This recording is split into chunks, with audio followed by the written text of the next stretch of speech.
Un championnat européen de capoeira pour la première fois en France et de surcroît à Rosny, ça ne se rate pas.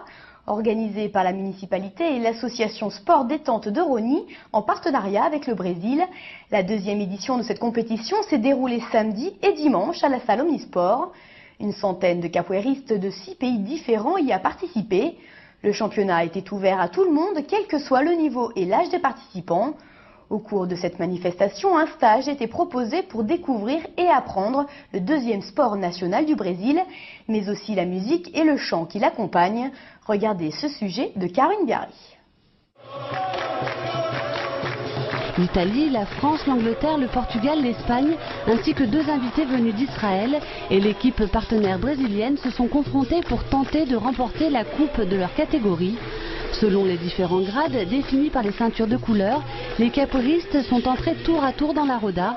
Jugés sur l'esthétique, l'intelligence du jeu, le nombre de touches portées, les fauchages ou les acrobaties, ils ont été évalués par un jury de maîtres de renommée internationale, comme le très respecté Mestre Burgues. Ce championnat est très important pour le mouvement de capoeira en Europe, un sport issu de notre culture populaire brésilienne. La France est le berceau de la capoeira ici en Europe. Il existe beaucoup de grands capoeiristes français et notre objectif est de développer de plus en plus la capoeira ici. Avoir le maître Burgues ici en France, c'est plus qu'un privilège. C'est pas tout le temps qu'on a la présence de maître.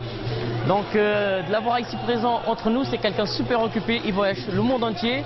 Donc de l'avoir ici, c'est vraiment un privilège. On apprend tout le temps, on pose des questions. Et c'est quelqu'un super communicatif, quelqu'un qui vit la capoeira. Donc pour nous, c'est super important. Surtout aujourd'hui, un des plus grands noms de la capoeira pour moi. Deuxième sport national du Brésil, la capoeira est un art riche en histoire. Entre danse et combat, elle a été inventée par les esclaves africains arrivés au Brésil au XVIe siècle pour exprimer leur souffrance et leur quête de la liberté. Elle a longtemps été interdite et réprimée, même après l'abolition de l'esclavage. C'est en 1937 que la capoeira est autorisée par le gouvernement brésilien et enfin reconnue pour sa valeur culturelle, éducative, créative et artistique. Aujourd'hui enseignée dans les écoles du Brésil, ce sport s'exporte en Europe où il remporte de plus en plus de succès. Pues para mí esto significa bastante porque es un campeonato europeo y bueno pues yo empecé. Pour moi, ce championnat européen est très important. Ça fait 4 ans que je pratique la capoeira. J'aime bien les sauts, les figures et la culture brésilienne. J'ai connu ce sport dans le gymnase de mon père à León, au nord de l'Espagne. J'ai commencé avec le grade le plus petit et aujourd'hui je suis là. J'espère devenir un jour un grand champion de capoeira. Y hasta aquí he llegado. Pero bueno, espero seguir con esto y llegar a ser un buen atleta capoeirista. Autour de la roda, les chants et les instruments donnent le rythme. Chacun encourage les participants en tapant dans les mains et en chantant des chants brésiliens. Une philosophie appréciée par les capoeiristes de l'association Sport Détente de Rosny. Faut être souple, faut avoir une bonne mentalité, faut avoir un esprit de jeu et faut avoir l'envie. Faut faire de tout. Il y a de la danse, il y a du combat, il y a tout. C'est un peu complet. Il y a du chant, il y a tout.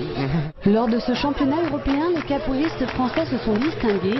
La prochaine compétition se déroulera à Rio de Janeiro en janvier prochain pour les championnats du monde, avec, on l'espère, la présence de capoeiristes rhonéens.